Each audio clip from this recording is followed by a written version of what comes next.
सर्वम शिवमयम शिवानंता शिव कृपा अनंता। এই যে ভেনাস রেট্রোগ্রেড যেটা নিয়ে আমরা আলোচনা করছি, যে বিষয়টা নিয়ে, এই ভেনাস রেট্রোগ্রেড যে রাশিতে ঘটবে, যে ক্ষেত্রতে এই বক্রগতি আমরা দেখব, যে ক্ষেত্রতে এই সৃষ্টিমূলক দিব্য বিচ্ছুরণটা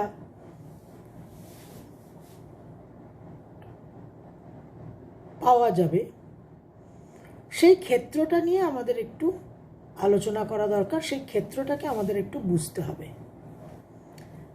তো বৃষ রাশি, টরাস, কালপুরুষের দ্বিতীয় ভাব, the second house of the natural zodiac. এবার আমরা যে আলোচনায় প্রবেশ করব, এই বৃষ রাশি বা সাইন টরাসকে বোঝার জন্য, জানার জন্য, সেটা কিন্তু অনেক নিগূঢ় তত্ত্ব নিয়ে আলোচনা হবে। ভেরি ভেরি প্রোফাউন্ড ডিসকাশন, একেবারে ইনার ডেপথসে আমরা ঢুকব। আমরা সবসময় একেবারে খুব খেলো সুপারফিশিয়াল আলোচনা কখনোই করি না, কিন্তু বৃষ রাশিকে বুঝতে হলে আমাদের আজকে আরও ফিউ লেভেলস ডিপার প্রবেশ করতে হবে। তো সেই ফিউ লেভেলস ডিপারে প্রবেশ করার আগে একটা প্রস্তুতি আমাদের প্রয়োজন। সেই জন্য কিছু কথা আপনাদের সঙ্গে আগে আলোচনা করে নিই। এখন জ্যোতিষ, এই যে শব্দটা, তার মধ্যে যে জ্যোতি, আলো, প্রকাশ, এই জ্যোতি, আলো, প্রকাশ মানেই হচ্ছে জাগরণ। রাতের অন্ধকার কেটে যখন সূর্যোদয় হচ্ছে, উষার আগমন হচ্ছে প্রভাতে, তখন আমরা নিদ্রা থেকে জাগ্রত অবস্থায় স্থানান্তরিত হই। Slumber, from slumber to an awakened state. তো জ্যোতিষের প্রধান অর্থ, তাৎপর্যই হচ্ছে জাগরণ। তমসোমা জ্যোতির্গময়া শব্দটাই তো জ্যোতিকে কেন্দ্র করে। তা আলোতে যদি আমাদের, আলোর পরিবেশে, আলোর প্রকাশে যদি আমাদের জাগরণই না হয়, তাহলে তো purpose of astrology is defeated. কিন্তু প্রশ্ন হচ্ছে, তাহলে আমাদের জাগরণটা হচ্ছে না কেন? জ্যোতিষের জ্যোতিতেও আমরা কেন নিদ্রামগ্ন? কারণ জ্যোতিষীদের যে রাশিফল, সেই রাশিফলের আফিম খাইয়ে খাইয়ে মানুষকে ঝিমুনি ধরিয়ে রেখেছে জ্যোতিষীরা। মানুষ ঝিমোচ্ছে, এরকম করে ঝিমোয় না, ওই আফিম খেয়ে ঝিমোয়, ওই রাশিফলের আফিম। একটা জন্মছকে বা জেনারেল ডিসকাশনে, গ্রহ পজিশন, ট্রানজিট, সঞ্চার, আমরা যে আলোচনাগুলো করছি, দুটো ক্ষেত্রতেই অ্যাস্ট্রোলজারকে, জ্যোতিষীকে বার করতে হবে, খুঁজতে হবে যে শক্তিটা কোথায় অবস্থান করে আছে, where is the pool of strength, এবং সেই শক্তিটা মানুষকে প্রদান করতে হবে,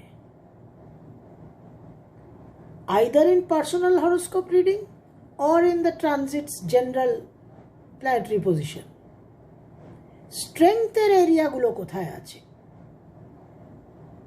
সেই স্ট্রেংথের এরিয়াগুলো বার করে মানুষকে অবগত করে মানুষকে প্রদান করা। কিভাবে প্রদান করা এবং কেন প্রদান করা, এই স্ট্রেংথ, এই শক্তি, এই বলের প্রয়োজনীয়তা কি? কারণ আমার প্রারব্ধে, আমার ভাগ্যে যে সমস্ত বিষয়গুলো অদৃঢ় প্রারব্ধ যাকে বলে, যে প্রারব্ধকে আমি মোকাবিলা করতে পারবো, পরিবর্তন করতে পারবো, যেটা ফ্লেক্সিবল, যেটা রিজিড নয়, যেটা চেঞ্জেবল, সেই অদৃঢ় প্রারব্ধকে যাতে আমি পরিবর্তন করতে পারি, চেঞ্জ করতে পারি, তার জন্য আমার স্ট্রেংথ দরকার। তাহলে astrologer has to look for the strengths in the planetary transits and in the particular individual horoscope, করে সেই স্ট্রেংথটাকে আইডেন্টিফাই করে মানুষের হাতে তুলে দেওয়া, যাতে we can change what can be changed. Next হচ্ছে সেই জায়গাগুলোকে বোঝা, আইডেন্টিফাই করা, যেগুলো চেঞ্জ করা যাবে না, যেটা দৃঢ় প্রারব্ধ। গোচরেও যেটা চেঞ্জ করা যাবে না, ফর এক্সাম্পল 7.5, ফর এক্সাম্পল রাহুকেতুর উপরে, জন্মকালীন রাহুকেতুর উপরে রাহুকেতুর সঞ্চার, এই ট্রানজিটগুলো অদৃঢ় প্রারব্ধ।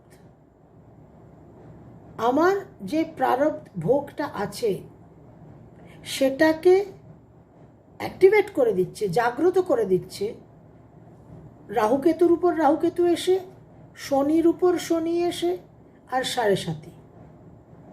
রাহুকেতুর প্রত্যাবর্তন, শনির প্রত্যাবর্তন, রাহুকেতু রিটার্ন, স্যাটার্ন রিটার্ন। তখন আমাকে সেই সময়কাল, স্যাটার্ন রিটার্ন 2.5 বছর, রাহুকেতু রিটার্ন 1.5 বছর, আমাকে প্রারব্ধটা ভোগ করতেই হবে। যদি না, একটা প্রিকন্ডিশন আছে, যদি না আমি একটা খুব পাওয়ারফুল সাধনা, মেডিটেশন, এই প্রসেসের মধ্যে এই রাহুকেতু রিটার্ন আর স্যাটার্ন রিটার্নের অন্তত 3 বছর আগে থেকে প্রবেশ করে থাকি। কালকে 1 মাস পরে, 2 মাস পরে, 6 মাস পরে আমার রাহুকেতু রিটার্ন, স্যাটার্ন রিটার্ন, আমি শুরু করলাম মেডিটেশন, মরণকালে হরির নাম করলে হরিকে ডাক পাওয়া যায় না, হরি শুনতে পান না।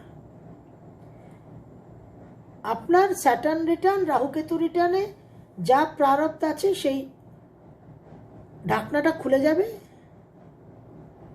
যে প্রারব্ধের কৌটোর ঢাকনা খুলে যাবে, সব যা ভিতরে আছে সব বেরিয়ে পড়বে। যদি না এই রিটার্নের 3 বছর আগে থেকে আপনার একটা খুব কঠিন, কঠোর সাধনা, তপস্যা, মেডিটেশন শুরু না হয়ে গিয়ে থাকে। এটা আমি আপনাদের পার্সোনাল, ব্যক্তিগত এক্সপিরিয়েন্স থেকে বলছি, what I have experienced in my own life. তো তাহলে আমার যে প্রারব্ধটা দৃঢ় প্রারব্ধ, যেটাকে আমার ফেস করতে হবে, যেটাকে আমার ভোগ করতে হবে, যেটাকে কোনোভাবেই আমি এড়াতে পারবো না, কোনোভাবেই কোনো বাইপাস করার জায়গা নেই, সেই দৃঢ় প্রারব্ধ, that which I cannot change, সেটাকে গ্রহণ করার, অ্যাকসেপ্ট করার যে ক্ষমতা, অ্যাকসেপ্টেন্সের যে পাওয়ার, সেটাও জ্যোতিষীকেই মানুষকে প্রদান করতে হবে,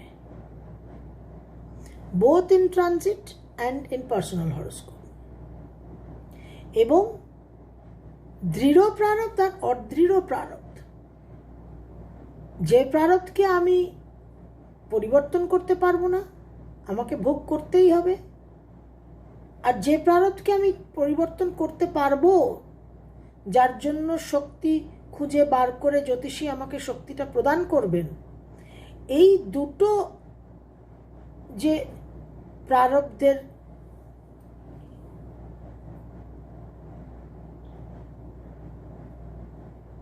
ডিফারেন্স, পার্থক্য,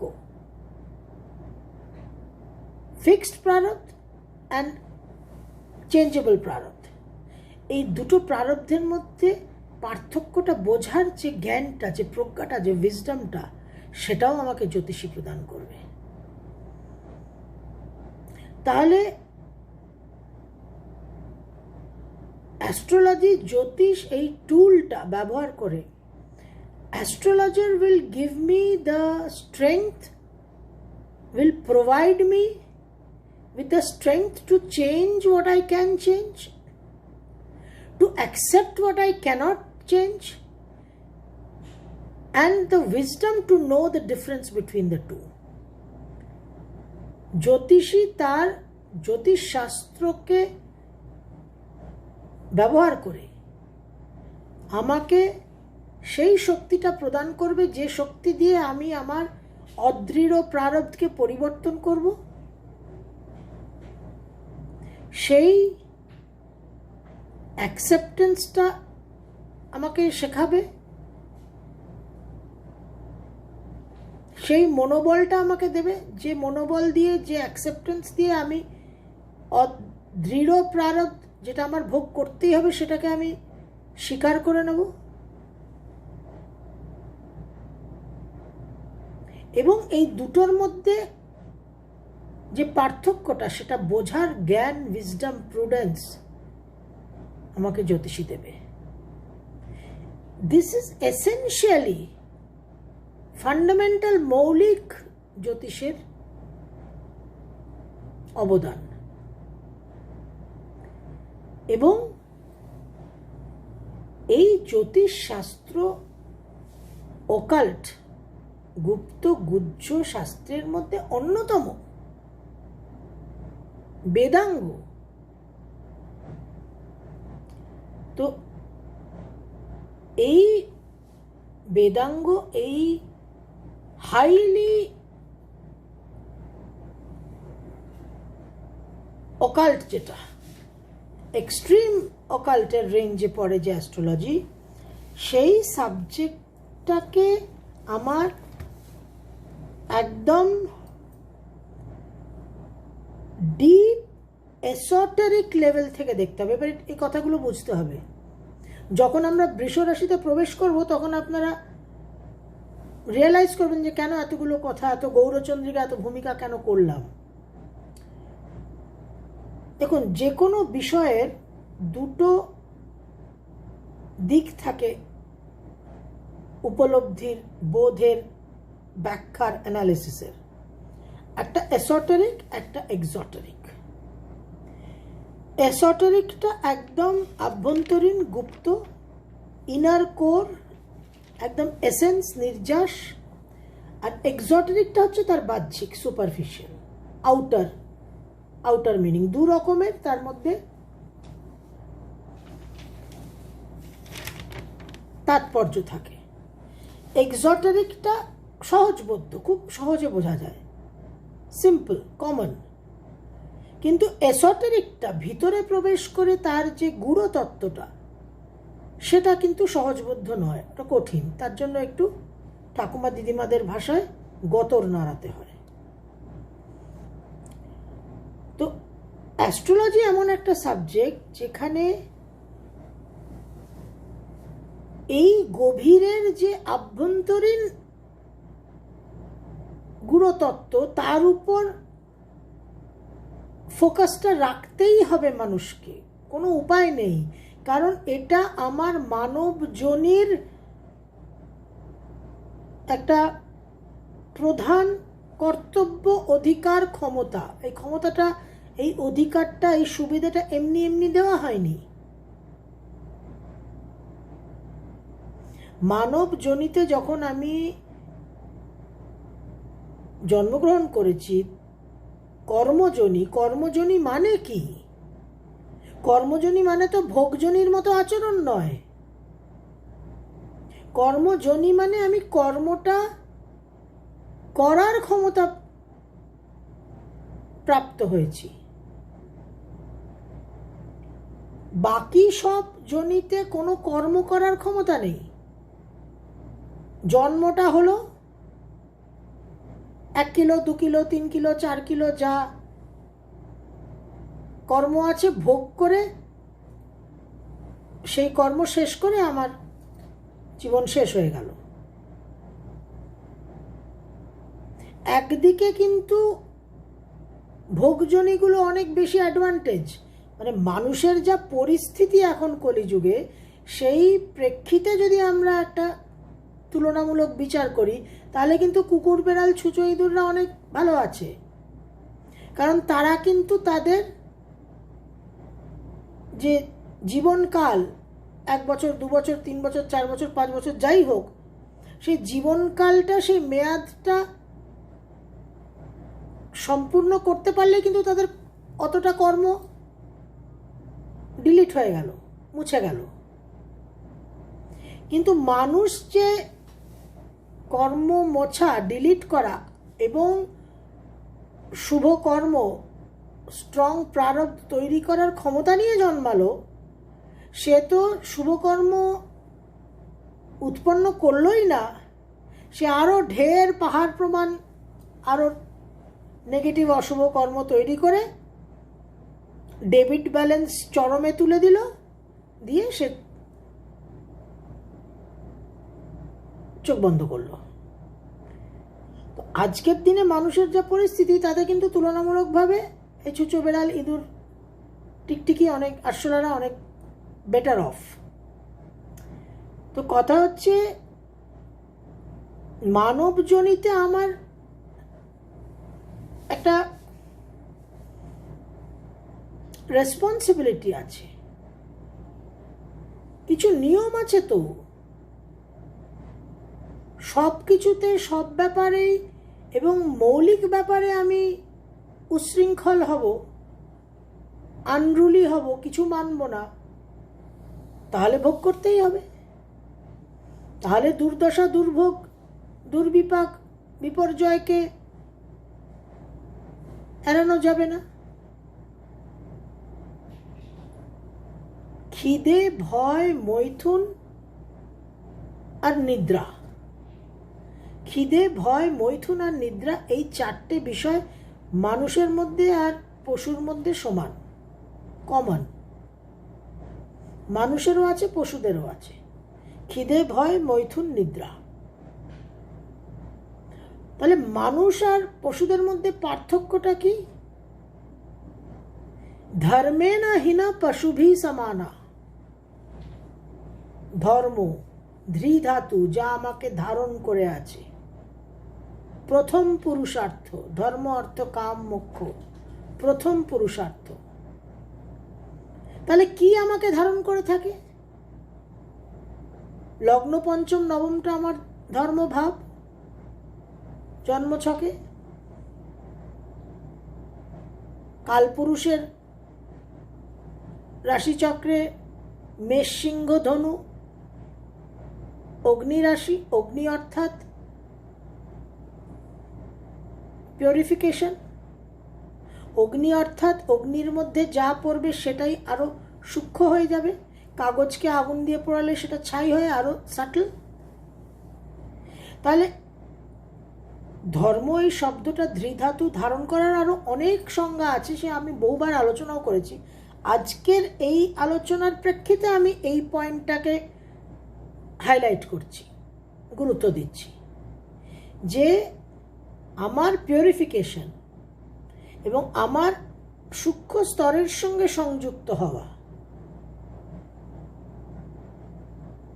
প্রাইমারিলি প্রধানত এই দুটো বিষয় আমার ধারণ ক্ষমতাকে বৃদ্ধি করবে। Purification and connection with the subtle domain. এবং এই ধারণ ক্ষমতাই, এই ধর্মই আমাকে পশু থেকে ভিন্ন করবে। ধর্মে না হিনা পশুভি সমানা। কারণ পশুর মতো আমার নিদ্রাও আছে, মৈথুনও আছে, খিদেও আছে, ভয়ও আছে। একটা এয়ারবাস নিয়ে বা একটা হেলিকপ্টার নিয়ে যদি আপনি রাস্তায় চালাতে থাকেন, তাহলে কি হবে? একটা বিমানের, একটা হেলিকপ্টারের যে ক্যাপাসিটি, যে টোটাল ইউটিলিটি, ক্ষমতা, সে বায়ুপথ দিয়ে যাবে এবং খুব দ্রুত গতিতে যাবে। স্থল দিয়ে বা জল দিয়ে যে বাহন যাবে তার চেয়ে অনেক বেশি তাড়াতাড়ি, অনেক দ্রুত গতিতে সে যাবে, আপনাকে পৌঁছে দেবে। সে অনেক উন্নত মানের বাহন। একটা নৌকো বা জাহাজ বা স্টিমার বা লঞ্চ বা সাইকেল বা স্কুটার বা গাড়ি বা লরি বা ট্রাক, তার চেয়ে একটা বিমান অনেক উন্নত মানের বাহন। তো সেই উন্নত মানের বাহনকে আপনি রাস্তাতেও চালাবেন না, জলেও চালাবেন না।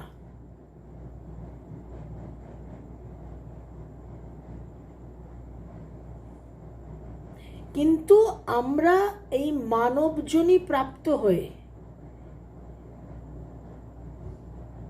এই সর্বোচ্চ উন্নত জনি প্রাপ্ত হয়ে, ওই বিমানের মতো জনি প্রাপ্ত হয়ে আমরা সেই বিমানকে রাস্তায় আর জলে চালাচ্ছি। সুতরাং যাত্রার কোনো ওই বিমানকে যখন আমি রাস্তায় চালাবো, রাস্তায় নামাবো বা জলে নামাবো, ওই বিমান তো ওখানেই শেষ। যে বাহন আমাকে সবচেয়ে দ্রুত গতিতে আমার গন্তব্যস্থলে নিয়ে যেতে পারত, সে বিমান তো দুপাও চলতে পারবে না এবং অকেজো বিকল হয়ে যাবে। This is exactly what is happening to human life. তো এই যে ডিপ এসোটেরিক, গভীর নিগূঢ় আভ্যন্তরীণ যে তাৎপর্য, সেই জায়গায় আমাদের ফোকাসটা রাখতেই হবে।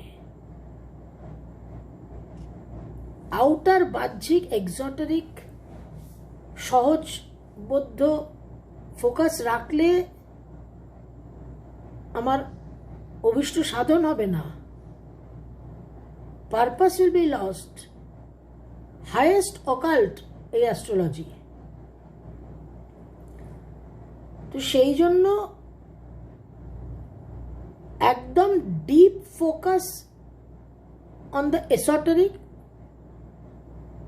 গুপ্ত আভ্যন্তরীণ যে তাৎপর্যটা, তার উপর পুরোপুরি আমরা মনোনিবেশ করে সেটাকেই সম্পূর্ণ প্রাধান্য, গুরুত্ব দিয়ে আমরা বৃষ রাশিতে প্রবেশ করব। এবং আপনারা দেখবেন যে বৃষ রাশির যে চিত্রটা বেরিয়ে আসবে, the picture that will emerge, সেটা যে আমাদের এক্সিস্টিং ধ্যান ধারণা থেকে কত আলোকবর্ষ দূরে এবং হাউ র্যাডিক্যালি ডিফারেন্ট এবং কি অস্বাভাবিকভাবে আলাদা, অথচ কতটা র্যাশনাল, যুক্তিযুক্ত। কারণ এই এসোটেরিক আর এক্সোটেরিকের খেলাই হচ্ছে আসল জায়গা। যে আভ্যন্তরীণ, অপ্রকাশিত এবং